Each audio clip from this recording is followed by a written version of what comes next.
જી વસંતભાઈ, તમને જે આ ચુકાદો આવ્યો છે આજે વેરાવળ કોર્ટ દ્વારા, શું હાજી તમારી પ્રતિક્રિયા છે એના ઉપર?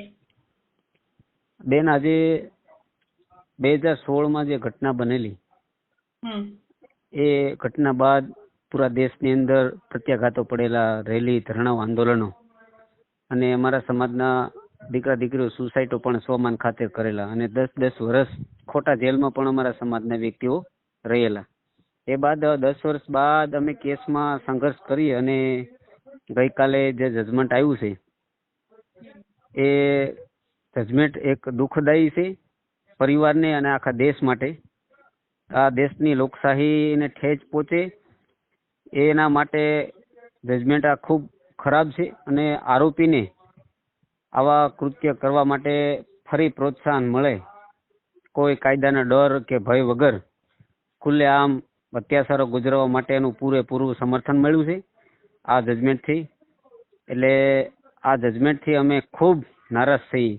અમે તો નારાજ છે, પણ આખો દેશ નારાજ છે, કેમ કે આ આખા દેશની આ કેસ ઉપર નજર હતી કે ઉનાકાંડ કેસનું જજમેન્ટ કેવું આવે, પરંતુ ક્યાંક ને ક્યાંક ખૂબ અન્યાય થયો છે પરિવાર સાથે, અને લોકશાહીને પણ આ ખતમ કરવા માટેનું એક આ જજમેન્ટ છે. જી, 5 લોકોને દોષિત ઠેરવીને, ગુનેગાર ઠેરવીને 5 વર્ષની સજા ફટકારવામાં આવી છે. એ સજા વિશે તમારું શું માનવું છે? એ સજા બેન ખૂબ જ માત્ર અન્યાય થાય ને એવી સજા છે, અને આરોપીને કોઈ જીવનમાં સુધારો આવે કે એમને કોઈ ડર લાગે કે એના સજાથી બીજા કોઈ અન્ય આરોપીને, આવા કૃત્ય કરનારને સબક મળે, એવું કોઈ આ જજમેન્ટથી એમાં કઈ સામેલ થતું જ નથી. એટલે બીજા આરોપીને પણ આમાંથી પ્રેરણા લેશે કે આવી ઘટનાઓ કરશું તો આપણે જામીન ઉપર છૂટી જશું, અને આપણે કોઈ જેલ પડશે નહીં, આપણે સજા પડશે નહીં, તારીખો ભરીને બધા ખુલ્લેઆમ રખડીશું, એવું આજે એક ઉદાહરણ કોર્ટે પૂરું પાડ્યું છે. જી, તો હવે તમારી આગળની શું કાર્યવાહી હશે? આગળ તમે શું કરશો લડત આપવા માટે? આજે જે જજમેન્ટ આવ્યું છે એમની કોપી અને એમના કાગળો કઢાવી અને અમે હાઈકોર્ટ સુધી બેન લડવાના છીએ. સરકારી વકીલ જે તે હતા, સરકારે નિમણૂક કરેલી આ કેસની અંદર શરૂઆતમાં 2016માં દીપેન્દ્ર યાદવ જુનાગઢથી, એની પણ અમને ખૂબ હેરાન કર્યા છે. 2 વર્ષ અમારો કેસ ચલાવ્યો નહીં, 2 વર્ષ પેન્ડિંગ એની રહેવા દીધો. એ બાદ આ કેતનસિંહ વાળાની નિમણૂક થઈ આ કેસમાં, એની પણ ક્યાંક ને ક્યાંક અમારા જજમેન્ટ સમયે પણ હાજર રહેલા નથી ગઈકાલે, અને અચાનક જજમેન્ટ આવ્યા બાદ અચાનક પહોંચી જાય છે, અને એ જજમેન્ટ ઉપર એમની પ્રતિક્રિયાઓ આપે છે કે મેં હર્ષ સંઘવી સાથે વાત કરી છે, પરંતુ ક્યાંક ને ક્યાંક અમને સરકારી વકીલોથી અમે પણ ખૂબ નારાજ છીએ, અને કોર્ટના જજમેન્ટથી અમે નારાજ છીએ. એનું કારણ છે કે આ આરોપીઓને 2-3 વાર અમારા ઉપર હુમલા કરેલા, એમના ઉપર 2-3 વાર ફરિયાદો કરેલી, ફરી વાર એમને કોર્ટે જામીનો આપેલા. આ આરોપીઓ એવા છે કે ખાણ ખનીજના અધિકારીઓ ઉપર હુમલાઓ કરેલા છે, એમની પાછળ ટ્રેક્ટર ચડાવવાના પ્રયત્નો કરેલા છે.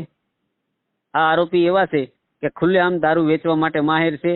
દારૂની જે દુકાન હોય છે એમાં રેડ પાડતી પોલીસ તંત્ર ઉપર હજી 15 જ દિવસ થયા છે કે એમના ઉપર આરોપીએ હુમલો કરીને આરોપીને પોલીસ તંત્રને પણ માર મારેલો છે. આવા ઓન રેકોર્ડ પેપર છે, છતાં આવા આરોપીને કોર્ટે જો નિર્દોષ જાહેર કર્યા છે. એટલે આ જજમેન્ટથી પરિવાર ખૂબ નારાજ છે, ભયભીતમાં છે, અને અમારું જીવન પૂરેપૂરું બેન જોખમમાં હોય એવું આજે અમારો પરિવાર મહેસૂસ કરી રહ્યો છે. જી, તમે આ 2016માં કેસ બન્યો હતો, 2026માં વેરાવળ કોર્ટમાંથી ચુકાદો આવ્યો છે. હજુ તમે હાઈકોર્ટ જવાની વાત કરો છો, અને હાઈકોર્ટમાંથી પણ કદાચ તમને સંતોષકારક જવાબ નહીં મળે તો તમે સુપ્રીમ કોર્ટ જશો ન્યાય મેળવવા માટે. તો વેરાવળ કોર્ટમાં જ તમારે નીચલી કોર્ટમાં 10 વર્ષ સુધી સંઘર્ષ કરવો પડ્યો છે, તો તમને શું લાગે છે હાઈકોર્ટમાં તમને ન્યાય મળશે કે કેમ? બેન, અમે કાયદાને ફોલો કરીએ છીએ, કાયદાને માનીએ છીએ અમે, અને કાયદો અનુસર્યો છે. અમે સ્ટેમ્પ ટુ સ્ટેમ્પ કાયદાને નિયમ પ્રમાણે જ અમે હાલીશું. સેશન કોર્ટે કદાચ આવું જજમેન્ટ આપ્યું છે તો એ અમે મતલબ અમારા સાથે અન્યાય થયો છે, તો હવે અમે હાઈકોર્ટ ઉપર ભરોસો રાખીશું. હાઈકોર્ટમાં અમે ન્યાયની આશા લઈ અને જાશું, અને હાઈકોર્ટમાં જે તે પરિણામ આવે, જે તે પરિણામ આવશે એ પરિણામને અમે સારું હશે તો અમે સ્વીકાર કરીશું અને અન્ય બાબતનું હશે તો એને અમે ચેલેન્જ કરીશું, અમે સુપ્રીમ કોર્ટમાં પણ જઈશું. એવી અમારી લડાઈ છે અને લડાઈ રહેશે જીવશું ત્યાં સુધી. જી, તમે વાત કરી એમ કે સરકારી વકીલ હર્ષ સંઘવીને મળવા ગયા અને એમની સાથે વાત કરીને એવી વાતો કરે છે, તો તમારે આ માધ્યમ દ્વારા હર્ષ સંઘવી જે આપણા ગૃહ રાજ્ય મંત્રી છે અને નાયબ મુખ્યમંત્રી છે, તમારે હર્ષ સંઘવીને કોઈ મેસેજ આપવો છે આ કેસને લઈને ન્યાય માટે? બેન, આમાં તો આ કેસ આખો સરકારે CID ક્રાઇમની સીટ બનાવી અને તપાસ કરી છે. આ કેસમાં સરકારે જે તે વકીલની નિમણૂક કરી હતી, પરંતુ ક્યાંક ને ક્યાંક સરકારનું પણ આ કેસથી આખા દેશની અંદર નાક કપાણું છે અને સરકારને પણ એક શરમજનક બાબત કહેવાય કે આવું જજમેન્ટ આપ્યું છે. એટલે સરકારને પણ નીચું જોયું થયું છે. એટલે સરકારને આમાં કોઈ બોલવાની બારી છે જ નહીં. અમે સરકારને કહેવા માંગીએ છીએ કે આવા આરોપી જો ખુલ્લેઆમ કોર્ટ છોડી અને તમારી સરકારશ્રીના પ્રતિનિધિઓ સાથે ખુલ્લેઆમ ફરતા હોય છો તો અમે સરકાર પાસે કઈ આશા રાખી શકીએ?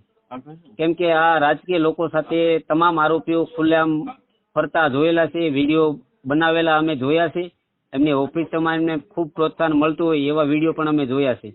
જે મારનાર આરોપીઓ છે એ રાજકીય ઓફિસોમાં બેઠી એમની સાથે પ્રતિનિધિઓ એક ધરાવતા વ્યક્તિઓ એમની સાથે ચર્ચાઓ કરતા જોયા છે. એટલે ક્યાંક ને ક્યાંક ખૂબ દુઃખજનક કહેવાય કે આવા તત્વોને જો પ્રોત્સાહન મળતું હોય તો ફરીવાર ઉનાકાંડ 2 કરવામાં એમને જરાય બિલકુલ વાર નથી, ડર નથી કે ભય નથી. જી, આભાર અમારી સાથે જોડાવા અને વાત કરવા બદલ.